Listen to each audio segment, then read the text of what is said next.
Yes hello students, good morning all of you and welcome to the Global World Academy. So आज के session को start करते हैं। Session में आज हम लोग यहाँ पर कंप्लीट करने जा रहे हैं फीमेल सुपरवाइजर को, और प्रीवियस ईयर पेपर हम लोग यहाँ पर कंप्लीट करेंगे। सो जैसा आप स्क्रीन पर देख पा रहे हैं 26/3/2017 का ये दिन की शिफ्ट का पेपर रहेगा, जिसमें हम लोग चाइल्ड केयर एंड एजुकेशन के बारे में यहाँ पर डिस्कस करने वाले। ठीक है, जैसे कि आप सभी को पता है ये सेक्शन आपसे पूछा जाता है 45 नंबर का। टोटल 200 नंबर का आपका ये पेपर रहता है, और इसमें आपसे पूछा जाता है 45 नंबर में चाइल्ड केयर एंड एजुकेशन। ठीक है, अब इसमें क्या क्या चीज़ें आती है, तो इसमें 90% तो आपका पूरा रहेगा चाइल्ड डेवलपमेंट। जो भी चीज़ें आपने चाइल्ड डेवलपमेंट, जो अपना सब्जेक्ट रहता है चाइल्ड डेवलपमेंट एंड पेडागोजी, वही सारी चीज़ें, पर्सनालिटी हो गया, ठीक है, सोशलाइजेशन हो गया, ग्रोथ एंड इन्वायरमेंट हो गया, हेरिडिटी हो गया, तो 90% चीज़ें तो वही रहती है। 10% इसमें थोड़ा सा डिजीज, बीमारी वगैरह के बारे में पूछ लिया जाता है, जो स्कीम्स लॉन्च की जाती है ना, जो हेल्थ से रिलेटेड स्कीम से, बच्चों से रिलेटेड जितनी भी योजनाएं हैं वो सारी इसमें पूछी जाती है। ठीक है, तो स्टार्ट करते हैं आज के पेपर को। फर्स्ट क्वेश्चन आपकी स्क्रीन पर है, एड्स का मुख्य स्रोत यहाँ पर क्या होगा। ठीक है, which are the main source of AIDS. Prostitution लिखा हुआ है, सलाइवा, कफ या नन ऑफ द अबव। तो सिंपल सा क्वेश्चन पूछा गया था। हर एक पेपर में 2 क्वेश्चन आपके इस टॉपिक से पूछे जा रहे हैं। दैट मीन्स ये टॉपिक आपको बहुत अच्छे से प्रिपेयर करना है। इसके बारे में A to Z सारी चीज़ें, बेसिक से लेकर एडवांस तक सारी ही चीज़ें आपको पता होनी चाहिए। ठीक है, तो प्रोस्टिट्यूशन यहाँ पर आपका करेक्ट आंसर हो जाएगा। अगले क्वेश्चन की बात करते हैं, मानसिक रूप से निरुद्ध बालकों की बुद्धि लब्धि से कम होती है। तो एक वैल्यू आपको यहाँ पर बतानी है। A mentally retarded children IQ is less than 88, 85, 86 और 84। सो करेक्ट आंसर यहाँ पर क्या होगा, जो मानसिक रूप से निरुद्ध बालक है उनका IQ किससे कम होता है। तो करेक्ट आंसर माना गया 85 से कम यहाँ पर रहता है। ऑप्शन नंबर बी आपका करेक्ट हो जाएगा। नेक्स्ट क्वेश्चन नंबर 3 को देखिएगा, सामाजिक विकास का प्रमुख तत्व क्या है। वंशानुक्रम, जेंडर, इन्वायरमेंट, हेरिडिटी और इन्वायरमेंट। तो अगर सोशल डेवलपमेंट करना है तो इसके पीछे सबसे बड़ा फैक्टर माना जाता है किसको, एनवायरमेंट को। जेंडर यहाँ पर मैटर नहीं करता, क्या पुरुष है महिला है। ठीक है, और अगर हम लोग देखें तो वंशानुक्रम का सोशल से कोई कनेक्शन नहीं है, तो केवल एक ही ऑप्शन आपका करेक्ट हो सकता है, ऑप्शन नंबर सी, इन्वायरमेंट। ठीक है, आप लोगों से किस तरह से बातचीत करते हैं, आपका व्यवहार किस प्रकार का है, आप सोशलाइज हुए हैं कि नहीं हुए, ये सारी चीजें इन्वायरमेंट के ऊपर डिपेंड करती है। दैट मीन्स आपके आसपास का माहौल, आपके आसपास के लोग कैसे हैं। अगला क्वेश्चन देखिएगा, प्रथम बार विकसित दांत कौन सा होता है। First develop teeth is milk teeth, permanent, यहाँ पर दंत उदाहरण हो सकते हैं, या फिर ऑल ऑफ दी अबव यहाँ पर आंसर हो सकता है। सो करेक्ट आंसर क्या होगा, देखो प्रथम बार जो विकसित होते हैं वो दूध के दांत होते हैं, मिल्क टेथ यहाँ पर इनको कहा जाएगा। अगला क्वेश्चन देखिएगा, निम्न में से कौन विशेष शिक्षा का उद्देश्य यहाँ पर माना जाता है। स्पेशल एजुकेशन जो है उसका एम, उसका लक्ष्य क्या है। समायोजन में सहायता करना, बच्चा इजीली एडजस्ट हो पाए, योग्यता का मैक्सिमम डेवलपमेंट यहाँ पर करना, ठीक है, आर्थिक स्वतंत्रता यहाँ पर उसको मिले, या फिर ये सारी ही चीजें विशेष शिक्षा के उद्देश्य में आती है। सो करेक्ट आंसर क्या हो जाएगा आपका, ऑप्शन नंबर डी, कि हाँ ये सारी ही चीजें स्पेशल एजुकेशन का लक्ष्य है। नवजात की जो नाड़ी होती है, जो पल्स रेट होती है वो कितनी होती है, इसकी गति कितनी होती है, 120 प्रति मिनट, 125, 130 या फिर 135। तो हमने देखा है कि जो न्यू बॉर्न बेबीज होते हैं तो उनकी हार्ट बीट भी ज़्यादा होती है, साथ ही उनका पल्स रेट भी ज़्यादा रहेगा। ठीक है, दैट मीन्स 125 पर मिनट यहाँ पर रहता है ना। तो अगर आप कभी बच्चों का देख भी रहे, पल्स रेट चेक भी कर रहे हैं, तो ज़्यादा है तो घबराइएगा मत। यूजुअली जो न्यू बॉर्न बेबीज होते हैं उनमें थोड़ी स्पीड ज़्यादा रहती है, फिर धीरे धीरे ये नॉर्मल हो जाती है। एक औसत दूध से कितने कैलोरी यहाँ पर प्राप्त होता है, 30 to 40, 35 to 45, 18 to 20 या 37 से 50। सो करेक्ट आंसर क्या होगा, 18 से 20 कैलोरी यहाँ पर प्राप्त होती है औसत दूध से। ठीक है, चलिए आगे बात करते हैं, निम्न में से कौन मानव विकास का क्षेत्र यहाँ पर माना जाता है।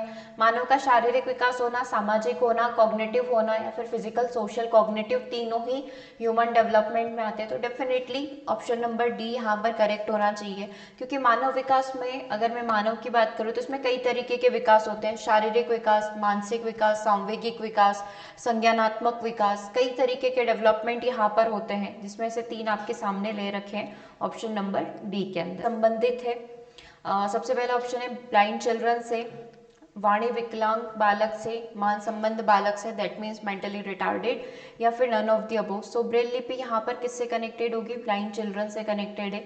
करेक्ट आंसर क्या हो जाएगा, ऑप्शन नंबर 1 हो जाएगा। नेक्स्ट क्वेश्चन नंबर 11 को देखिएगा, शैशवावस्था के बालक को क्या कहा जाता है, नियोनेट्स, जाइगोट, या फिर बेबीहुड, या फिर एम्ब्रो यहाँ पर कहा जाता है। जो शैशवावस्था में है ना, जिसका जन्म हो चुका है और जो शुरुआती अवस्था में, उसको हम लोग नियोनेट बोलते हैं। ठीक है, तो करेक्ट आंसर ऑप्शन नंबर 1 हो जाएगा। अगला क्वेश्चन नंबर 12 देखिएगा, यूनिसेफ के द्वारा बेसहारा बच्चों के लिए कार्यक्रम कब शुरू किया गया, है ना। यूनिसेफ ने जो है, स्ट्रीट चिल्ड्रन होते हैं, जो बेसहारा बच्चे होते हैं, उनके लिए एक स्कीम, एक कार्यक्रम यहाँ पर लॉन्च किया था। वो किया था 1992-93 में। और ऑप्शन में 92 दिखे तो भी करेक्ट होगा, 93 होगा तो भी करेक्ट होगा। ठीक है, चलिए आगे बात करते हैं 13 की। शाला पूर्व शिक्षा किससे संबंधित है। शाला पूर्व प्री स्कूल एजुकेशन जो यहाँ पर दी जाती है, ये अनौपचारिक होती है, औपचारिक होती है, दोनों हो सकती है, या फिर नन ऑफ दी अबोव। सो इसको यहाँ पर एक इनफॉर्मल एजुकेशन माना जाता है। दैट मीन्स कि बच्चा खेल खेल में या कहानी कविताओं के माध्यम से चीज़ों को लर्न करने की, सीखने की कोशिश कराए, दैट इज इनफॉर्मल एजुकेशन। अगला क्वेश्चन देखिएगा, मॉन्टेसरी विधि किससे संबंधित है, मानसिक निरुद्ध बालक की शिक्षा से, प्रतिभावान बालकों की शिक्षा से, शारीरिक अक्षमता युक्त बालक की शिक्षा से, या फिर इन सभी से। तो मारिया मॉन्टेसरी मेथड के बारे में आपने सुना होगा, जिसमें पढ़ने के तरीके बताए जाते हैं। ठीक है, listening, speaking, writing and reading यहाँ पर बताया जाता है। तो ये किसके लिए बताई गई है, मेंटली रिटार्डेड और जो जीनियस चिल्ड्रन होते हैं उनके लिए, फिजिकली हैंडीकेप्ड के लिए, इन सभी के लिए। तो बेसिकली ये वाली जो एजुकेशन है, मेंटली रिटार्डेड चिल्ड्रन को फोकस करती है। हालांकि इस विधि से सारे ही बच्चों को पढ़ाया जा सकता है, ऐसा कुछ नहीं है, लेकिन इसका जो फोकस रहता है, एमआर चिल्ड्रन जो रहते हैं उनके ऊपर रहता है। अगला क्वेश्चन देखिएगा, गर्भस्थ शिशु विकास का सही क्रम यहाँ पर क्या होता है, पिंड अवस्था होती है, फिर डिम्ब अवस्था होती है। पहले गर्भस्थ शिशु और उसके बाद पिंड अवस्था होगी। पहले डिम्ब होता है, देन एम्ब्रॉय पीरियड यहाँ पर होता है, या फिर इनमें से कोई नहीं। तो आप सबसे पहले काम करिए, इस चीज को देख लीजिए। ठीक है, कि अवस्था कैसे स्टार्ट होती है। सबसे पहले फर्टिलाइजेशन होगा। ठीक है, फर्टिलाइजेशन से जाइगोट यहाँ पर निर्मित होगा। जाइगोट से फिर एम्ब्रॉय का यहाँ पर निर्माण होता है, जिसे आप इसमें देख पा रहे हैं। ठीक है, जाइगोट्स, देन यहाँ पर एम्ब्रॉय विकसित होते हैं। 2 सेल स्टेज होती है, 2 सेल से फिर ये 4 सेल में कन्वर्ट होते हैं, 4 से 8 सेल में ये कन्वर्ट होते हैं। फिर यहाँ पर मोरूला पीरियड होता है, दैट मीन्स मल्टीपल्स यहाँ पर हो जाते हैं। एट द लास्ट यहाँ पर होता है ब्लास्टोसिस की प्रोसेस। ठीक है, तो आपसे अभी जो प्रोसेस पूछा गया इसके बारे में यहाँ पर पूछा गया है। ठीक है, तो अभी वापस से क्वेश्चन पर आ जाते हैं। इसने हमसे क्या पूछा था, ऑप्शंस में क्या क्या दे रखा था। शिशु विकास का सही क्रम क्या होता है, सबसे पहले जाइगोट से, दैट मीन्स ओवम पीरियड की यहाँ पर बात हो रही है।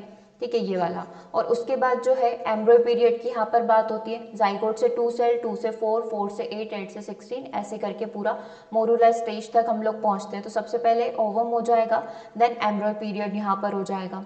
ठीक है, चलिए अगले क्वेश्चन की बात करते हैं। नेक्स्ट क्वेश्चन को देखिएगा, कौन सा गुण सृजनात्मकता से संबंधित है, उसका अंतर्मुखी होना, उसका बहिर्मुखी होना बच्चे का, या फिर उसकी थिंकिंग जो है, उसकी क्रिएटिविटी को डिफाइन करती है, या फिर ये सारी चीजें। देखो, इंट्रोवर्ट का जस्ट अपोजिट होता है एक्सट्रोवर्ट। तो दो चीजें एक साथ आपकी करेक्ट नहीं हो सकती है, दैट्स व्हाई ए और बी तो आपके आंसर नहीं होंगे। ठीक है, अब इसमें क्या हो रहा है, थिंकिंग, व्यक्ति की सोच उसको क्रिएटिव बनाती है। चाहे वो व्यक्ति इंट्रोवर्ट हो, लेकिन वो भी क्रिएटिव हो सकता है। चाहे वो एक्सट्रोवर्ट हो, सबसे अच्छे से बात करता हो, ज्यादा सोशलाइज होता हो, है ना, तो हो सकता है कि वो क्रिएटिव हो। तो हम लोग पर्सनालिटी के बेसिस पर उसकी क्रिएटिविटी को जज नहीं कर सकते। तो ये डिपेंड करती है थिंकिंग के ऊपर, उस बच्चे की सोच के ऊपर। ओके, चलिए आगे बात करते हैं 17 की। निम्न में से कौन विशिष्ट शिक्षा से संबंधित है या सम्मिलित है, special teacher, special reading material, special activity, या फिर ऑल ऑफ द अबोव। देखो, विशिष्ट शिक्षा में हमें क्या क्या चीजें चाहिए होगी, एक विशिष्ट स्पेशल टीचर चाहिए होगा, हमारे पास स्पेशल रीडिंग मटेरियल्स होने चाहिए अकॉर्डिंग टू स्पेसिफिक स्टूडेंट्स, और स्पेशल एक्टिविटीज उन बच्चों को यहाँ पर करवाई जाएगी। तो तीनों ही चीजें यहाँ पर जरूरी मानी जाती है। आंसर हो जाएगा ऑप्शन नंबर डी। अगला क्वेश्चन देखिएगा, निम्न में से कौन सीखने का नियम नहीं है, तत्परता का नियम, अभ्यास का नियम, प्रभाव का नियम, या फिर मेंडल का नियम। तो स्टार्टिंग के तत्परता का नियम कि किसी भी कार्य को करने के लिए आप हर समय तत्पर रहें, मेंटली प्रिपेयर रहें।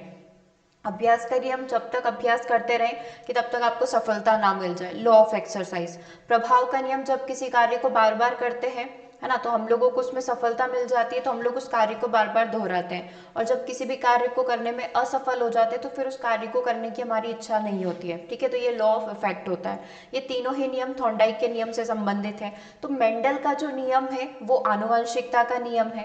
तो स्टार्टिंग के जो तीनों नियम दे रखे हैं थॉर्नडाइक के नियम है और ये सीखने के नियम है ना। लर्निंग की जो गति है वो कैसी होना चाहिए, थॉर्नडाइक के मुख्य नियम में आता है। ठीक है, थॉर्नडाइक ने 5 टोटल 3 सीखने के नियम दिए, 5 यहाँ पर गौण नियम दिए। ठीक है, और मेंडल का जो नियम है वो आनुवंशिकता से कनेक्टेड है। सो आंसर क्या हो जाएगा, ऑप्शन नंबर डी हो जाएगा। नेक्स्ट क्वेश्चन नंबर 19 को देखिएगा, बाल एवं महिला हेतु अत्यंत विस्तृत योजना कौन सी है। कौन सी यहाँ पर योजना जो है चाइल्ड और वुमन के लिए है। सबसे पहला समेकित बाल विकास योजना, ICDS योजना, इंटीग्रेटेड चाइल्ड डेवलपमेंट स्कीम, राष्ट्रीय टीकाकरण योजना, राष्ट्रीय स्वास्थ्य मिशन, या फिर इनमें से कोई नहीं। तो देखो, बाल और महिला हेतु अत्यंत विस्तृत योजना ICDS है, that means integrated child development service, जिसमें माता को भी और बच्चों को भी यहाँ पर फोकस किया जाता है। ठीक है, चलिए अगला क्वेश्चन देखिएगा, शारीरिक अक्षमता से युक्त विभिन्न प्रकार के बालक कैसे होते हैं, जिनमें अगर कोई फिजिकली हैंडीकैप्ड है तो ये ब्लाइंड चिल्ड्रन हो सकते हैं, ये हार्ड हियरिंग चिल्ड्रन हो सकते हैं जिनको कम सुनाई देता है, ये क्रिपल्ड चिल्ड्रन हो सकते हैं, अपंग बालक हो सकते हैं, या फिर ये सभी। तो सारे के सारे फिजिकली हैंडीकैप्ड कैटेगरी के अंदर कंसिडर किए जाते हैं। सो आंसर क्या हो जाएगा आपका, ऑप्शन नंबर डी हो जाएगा। ठीक है, तो ये इस पेपर के हमने 20 क्वेश्चन यहाँ पर कंप्लीट कर लिए, जिसमें से आप ये मानिए कि 15 क्वेश्चन तो आपके पूरे चाइल्ड डेवलपमेंट के थे, उसके अलावा 5 क्वेश्चन अपन मान सकते हैं कि जो बीमारी से रिलेटेड होते हैं। तो एक एवरेज यही बैठता है कि 45 नंबर के पेपर में 90% क्वेश्चन आपके चाइल्ड डेवलपमेंट से पूछे जाते हैं, और 10% जो है कुछ क्वेश्चन वो आपके किसी बीमारी से रिलेटेड या इस तरीके से कुछ स्कीम्स वगैरह से रिलेटेड रहते हैं। ठीक है, तो जब तक अपन को पूरा ऑफिशियल चीज़ें नहीं मिल जाती तब तक आप ट्राई करिए कि जितना चाइल्ड डेवलपमेंट आप पढ़ सकते हो उसको रिवाइज करके रखो, ताकि जैसे ही सिलेबस आता है आपके पास सिर्फ ये रहे कि जो भी सिलेबस में टॉपिक दिए हुए हैं उनको आप प्रिपेयर करें। ओके, चलिए तो आज के सेशन को यहीं ओवर करते हैं, इसके आगे के क्वेश्चन हम लोग नेक्स्ट सेशन में कंप्लीट करेंगे। Okay, thank you everyone.